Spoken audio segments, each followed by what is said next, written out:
Wondering what life is really like on Canada's wild and crazy West Coast?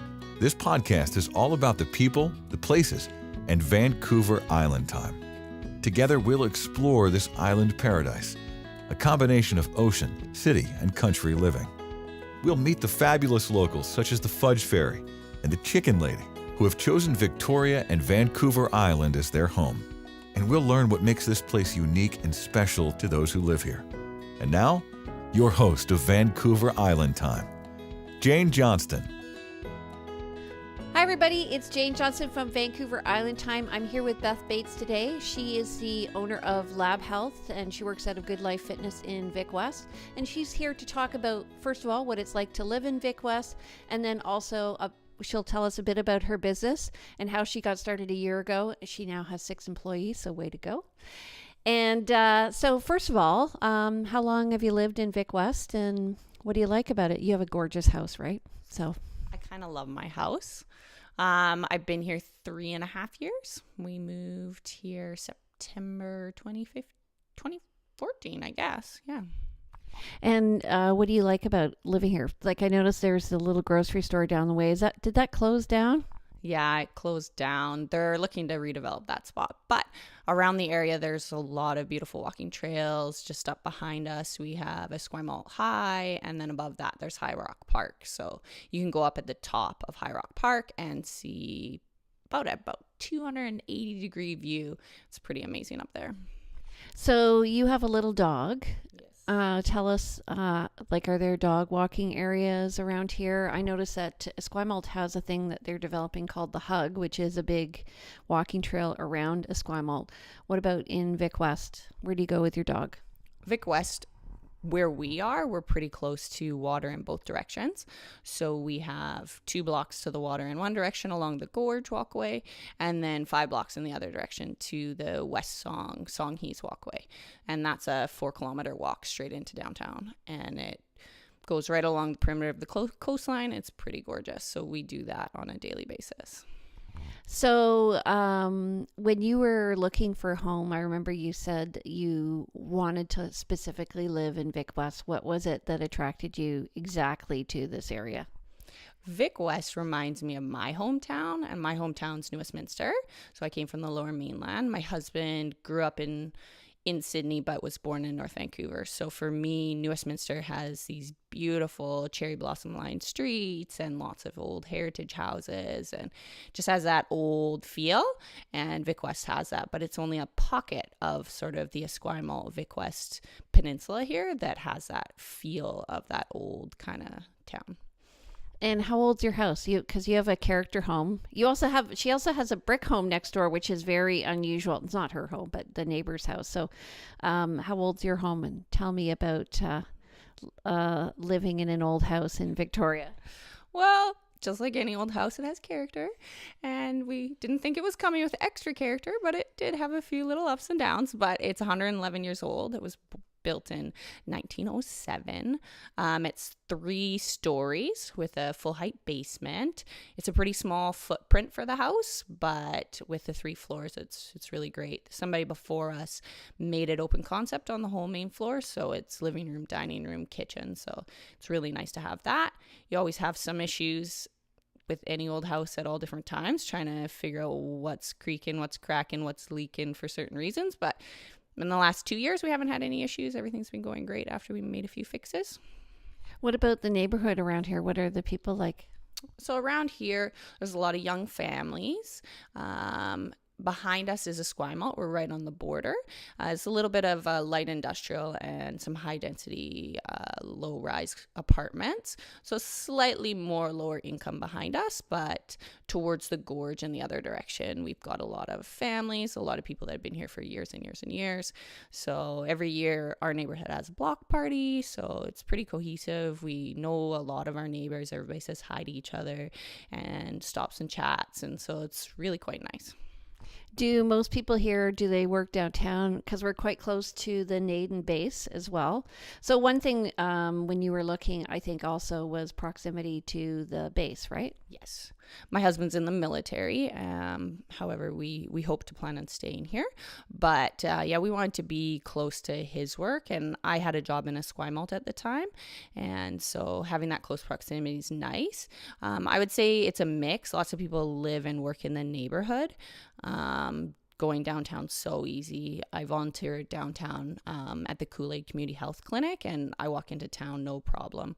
And that's like one of my husband and I's favorite activities, is to walk into town after work and maybe grab dinner or grab some drinks or something in town.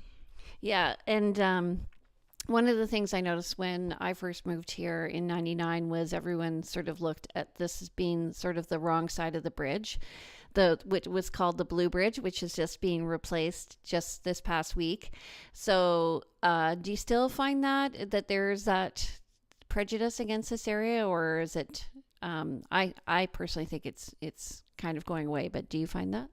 I find when I tell people I'm in Vic West, either they're like, oh, where is that? Or they're like, oh, it's up and coming. It's a really cute neighborhood. So it's kind of a mix right now. I think if I was saying that I was in Esquimalt, I think it still has that little bit of an edge to it. But if you walk around Esquimalt, you always feel safe. It's beautiful. And Esquimalt, too, has a great community, and we're right on the border. So we don't really find any issues with this whole kind of previous stigma, but we love it.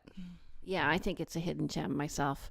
What about, so close by, there's a little area right on Craigflower, which is just a few blocks away. Tell us about that, because that's super cute. So just down the street, so about a block and a half away, there's a really cute antique store. And then there's something called Sailor Jack's, which is like a consignment kids family clothing store. A little shop called Hold, which makes a lot of wood furniture pieces and has sort of very rustic, all natural house cleaning products. And then beside that's a hair salon. Beside that, Spiral Cafe, which provides like live music in the evenings and a cafe during the day. Next to that is Fry's Bakery. Everybody loves Fry's Bakery. Best croissants in town. So good. So good. And it's a wood burning oven, and Sundays they have pizzas. They're a little pricey, the pizzas, but I mean, it's all natural, really great ingredients. And then right after that, there is a barbershop. And across the street, there is the community center where I play basketball on Monday nights. They have some great drop-in basketball, yoga classes, things like that, and tennis courts across the street too. Yeah, and they also have daycare. It's a Y. Yeah, it was a Y. It's now owned by the city of Victoria, but yeah, it used to be a Y. But they run a lot of great, reasonably priced family programming and daycare and meeting spaces and things like that. And they also have a community garden right next door to that, and a huge playground that everybody loves, and it's got an ocean view.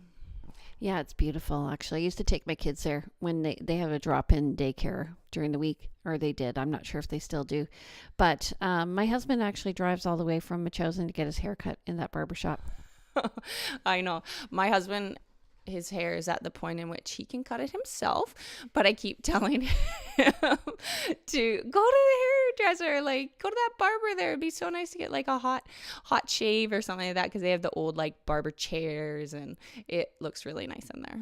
Maybe you need to give that to him as a gift. Yeah, maybe he'd do it then.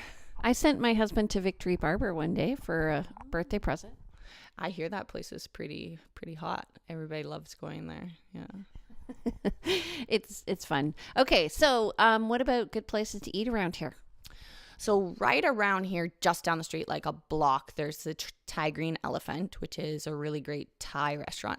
Eating inside is a little cramped, but they do really great takeout. A lot of people in Esquimalt, which isn't too far from here, we walk no problem. There's a place called Sushi Story, which makes really great sushi, and it's kind of a Korean fusion sushi, so a little bit spicier sometimes, which is really nice. There's the Parthenon Pizza place, which we tried last night. It's a brand new pizza place in town, in Esquimalt off Head Street. Right, it's right near Victor Bourdieu School, right? Yeah, right across from the French immersion school. Yeah, and they make great pizza, and they have the old school little pizza dough ball in the middle of the pizza to hold the lid up. I was like, oh yeah, throw it back, old school. Do you find, like, for groceries and stuff, because there you have a kind of industrial, kind of like a Loblaws around here. Yeah. Then there's also Safeway, and there's, oh God, what? Save On. So walking distance from here, we walk to Save On to go to, but for the most part, we probably drive out to Langford and go to Costco quite a bit, and then it's not a big deal. And then, but like to grab bread or fresh fruit or things like that, we'll probably get it at Save On, which is about a 15-minute walk. They also have a really nice Mexican La Taquiza restaurant there, right? Yes. And so Costco is a pretty big thing here in Victoria. A lot of people like to drive there because they, I don't know, it's like they miss the big box stores of big cities or something. So how long does it take you to get there? So if we try and go like right after work at like 4:00, even on a weekday, it's a little bit challenging to get out that way. It takes probably about 45 minutes. But if we wait until probably after about 6:00, then we can get out there in probably 18 minutes. Yeah, so it's not that far from Vic West. Yeah, we usually go on a Tuesday night. Yeah, Tuesday or Wednesday night, that's like best produce night, and then it's quiet in there. So I think nobody else has figured out shop during the week as opposed to the weekend. Actually, they have these little apps where you can see when they have high traffic times. I think that's the best app ever because you just go when nobody else is going to be there, right? Totally. Yeah, you just look at that down like bar graph and you look at the littlest bar and you're like, yes, okay, I'm going now. So do you ever go to Spinnaker's pub or anything like that? Do you go to the poutine place, La Belle Patate? Yeah, La Belle Patate. I have not been to La Belle Patate, but I have seen many creations come out of La Belle Patate that look absolutely amazing. I've got to try it one day. Spinnaker's, yeah, we do go to it sometimes. We just tend to walk all the way into town. Spinnaker's is close, but we just walk into town. We go to the local quite a bit downtown, right on Wharf Street. Go to Tacofino. So, I mean, the walk into town's 25 minutes and it's along the waterway. So we just enjoy it so much that we just keep going.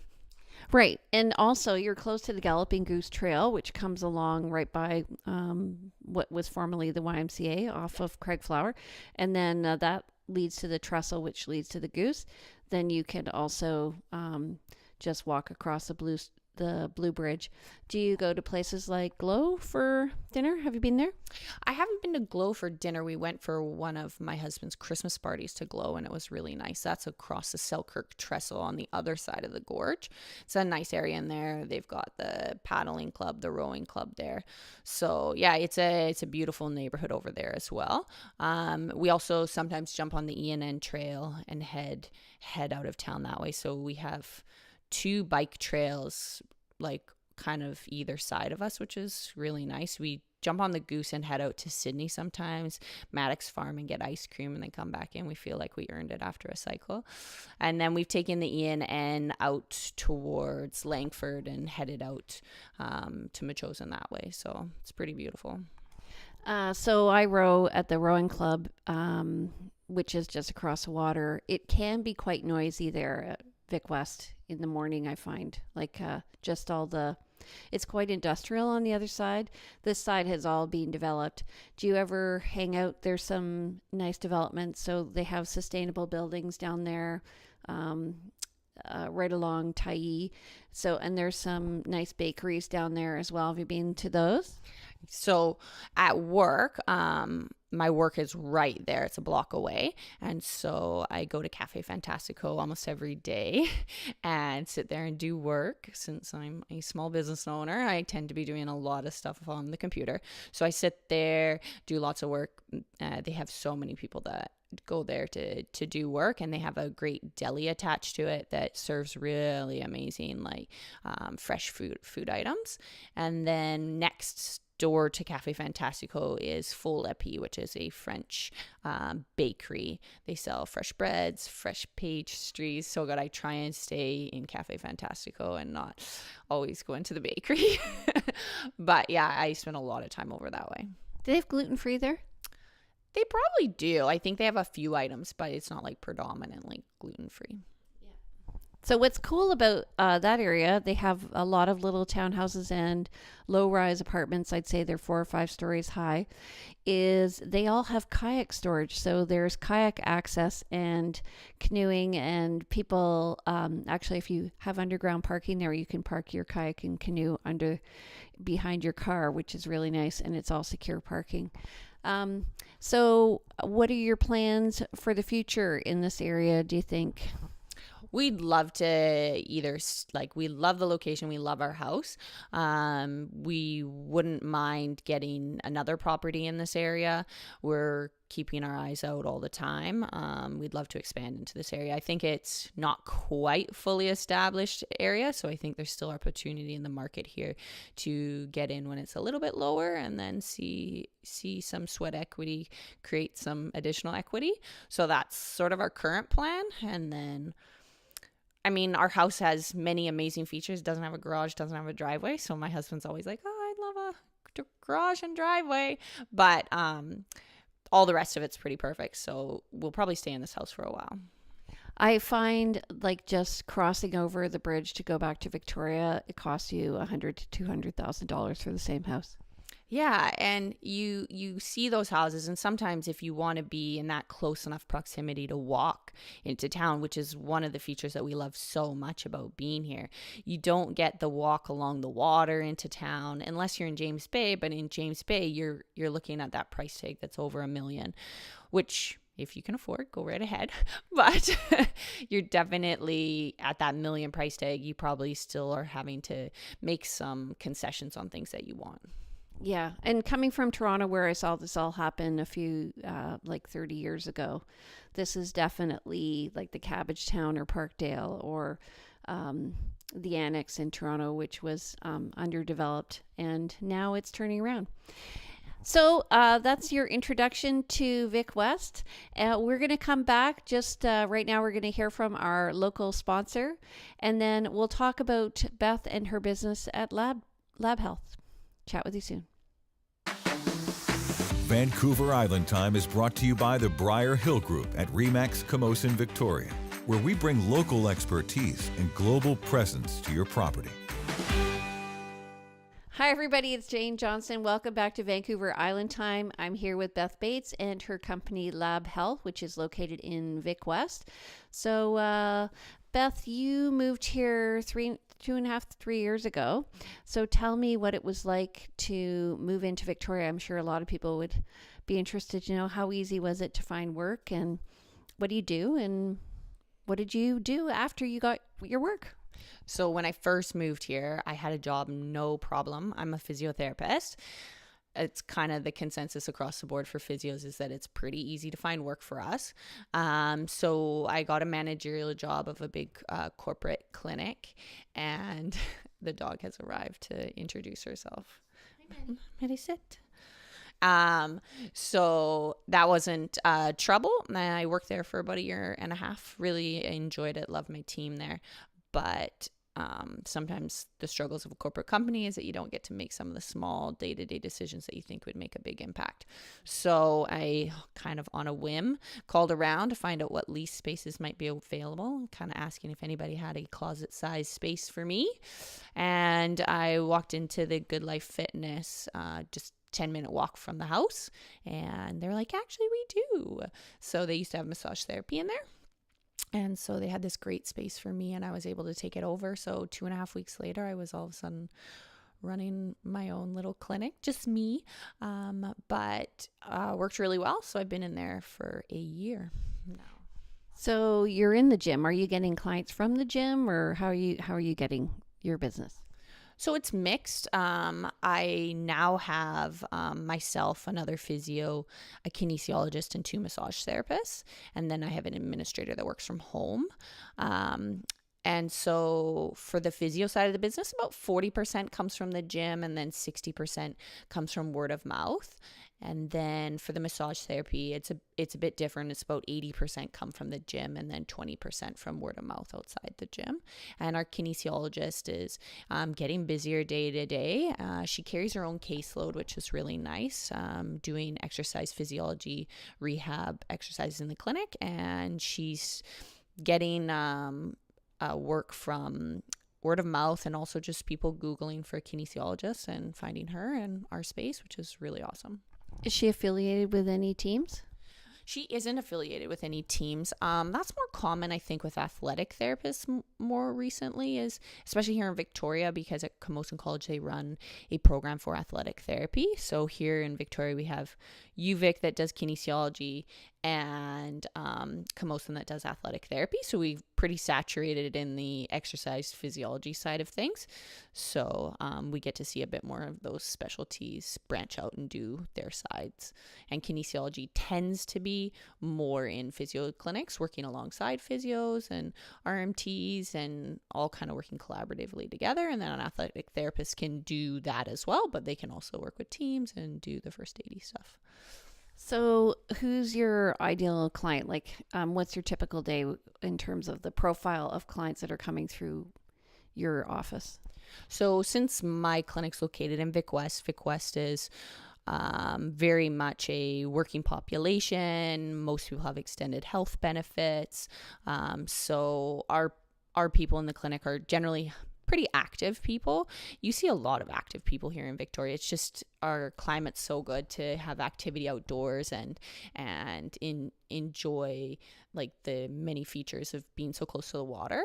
So we have a lot of active people, all ages. I see sort of from about right now, my caseload's about from 15 years old up to about 86 years old. We do a few home visits for people who can't get out of the house.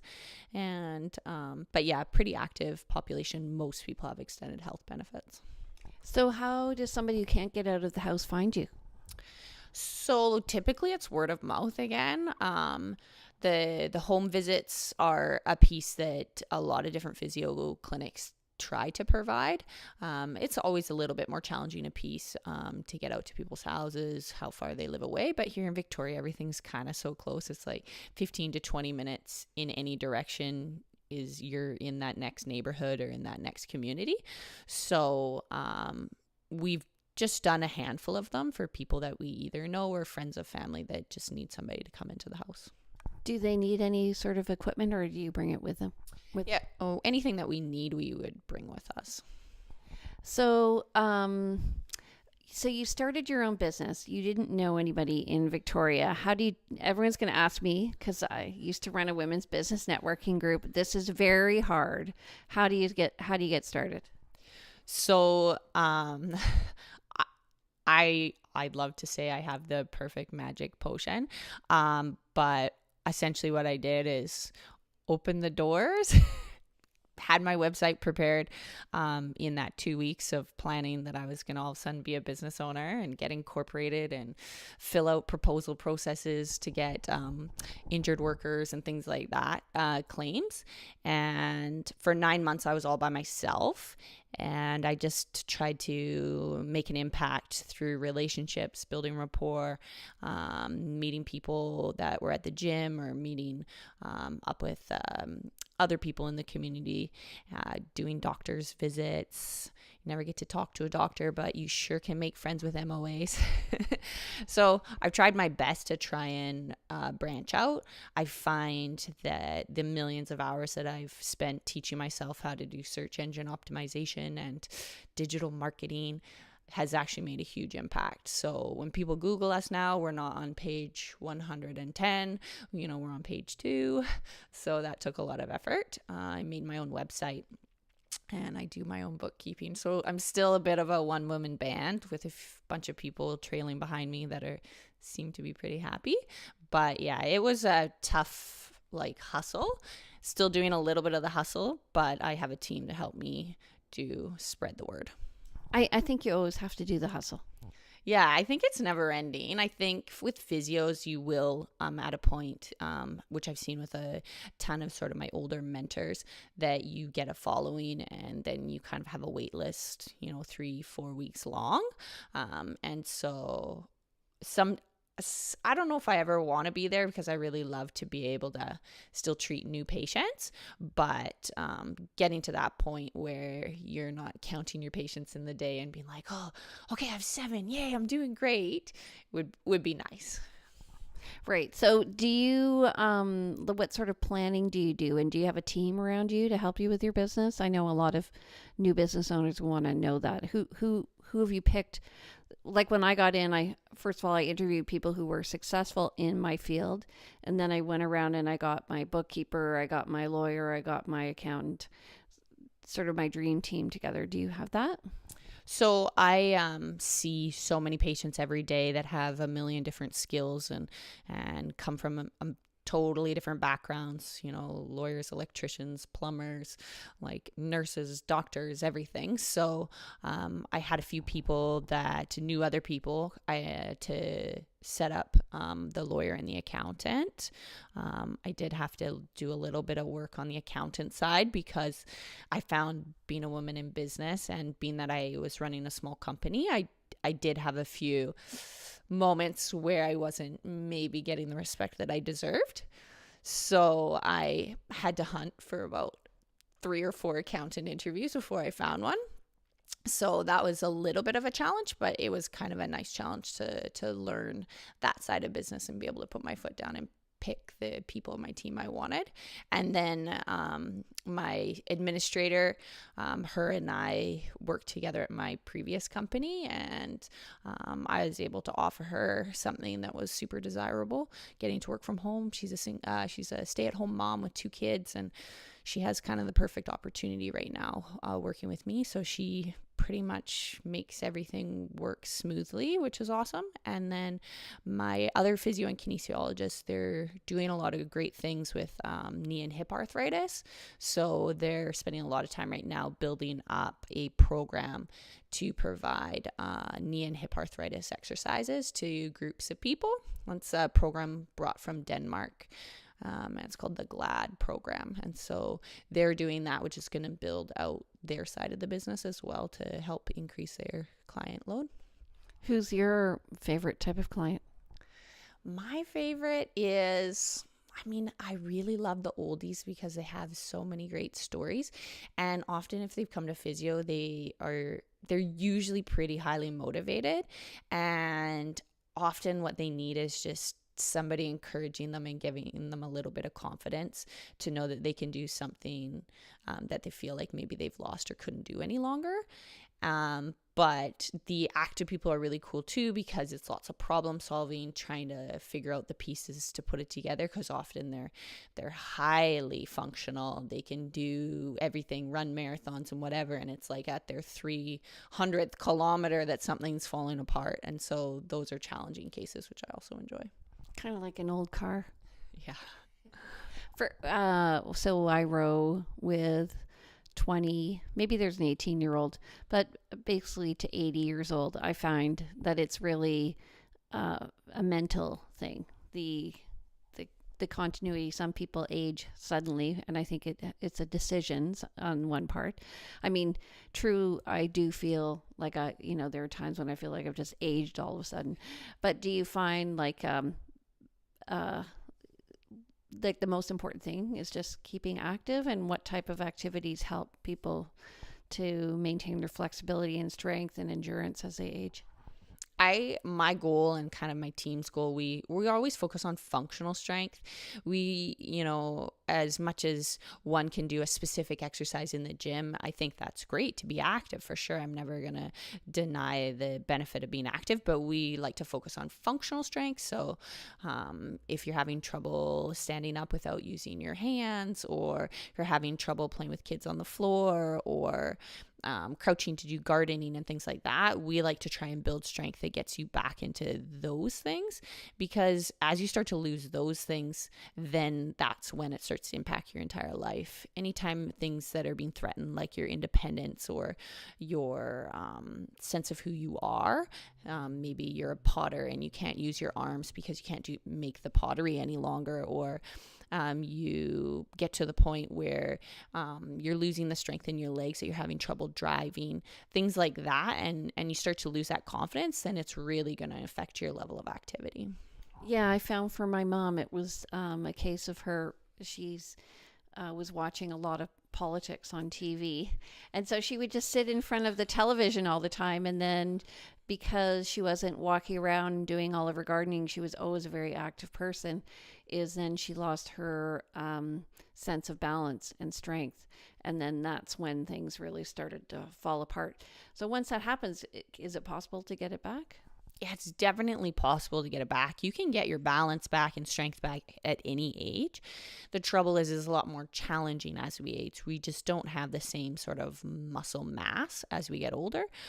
It really takes a lot of energy to maintain muscle. So if your body doesn't see any need for the muscle because it's not being used, it's really happy to turn it into fat because it's so much easier to maintain fat, like metabolically in the body, than to try and maintain muscle. So as we age, if our level of activity is decreasing and you're not using those muscles or the amount of muscle any longer, the body will quickly distribute it into fat instead just because it's too demanding.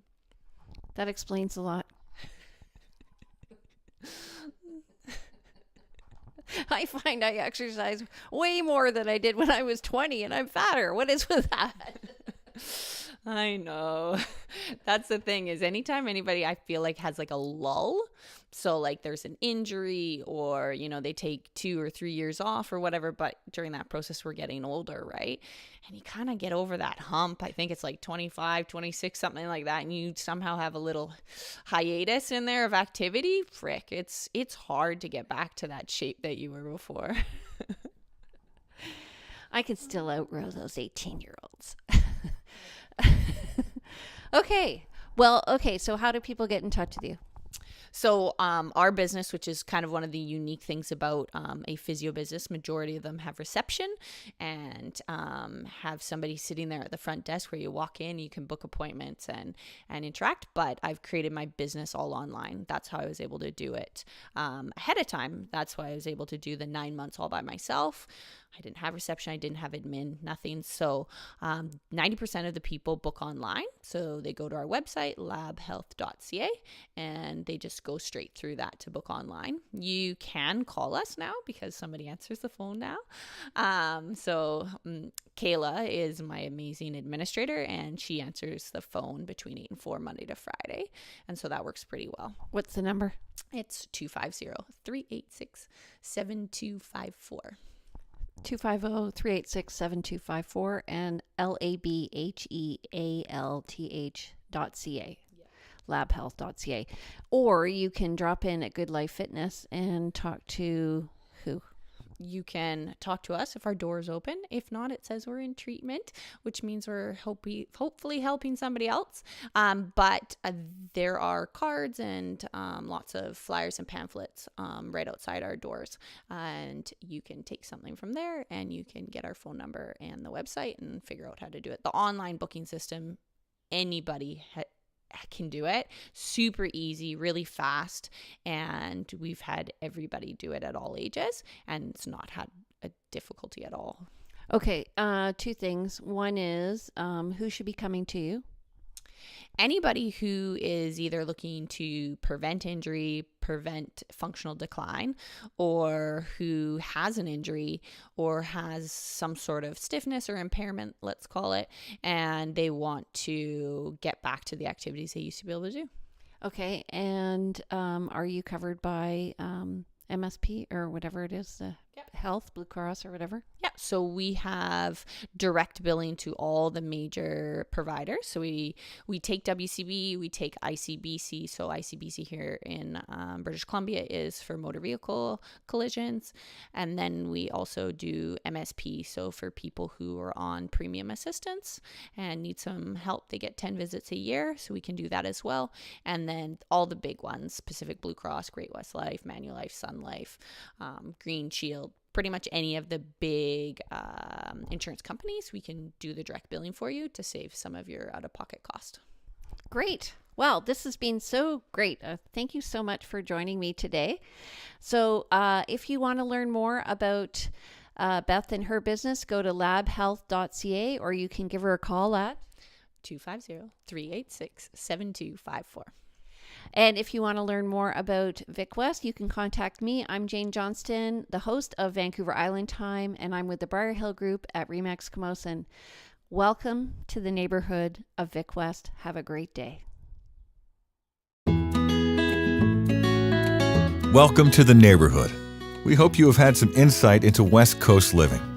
If you know of someone or someplace that should be highlighted in our podcast, we love to hear from you. Please go to VancouverIslandTime.com and click on our Connect button. See you next week on Vancouver Island Time with Jane Johnston. Do you feel like you're drowning in administrivia? Do you have a podcast you would like transcribed to repurpose as a blog or even a best-selling book? Rhonda's Virtual Office is the answer to the freedom you crave so you can get busy doing what you love. Let Rhonda's Virtual Office give you the relief you need. Visit rhondasvirtualoffice.com and get some peace of mind today. Rhonda's Virtual Office is the go-to transcription service for EWN Podcast Network.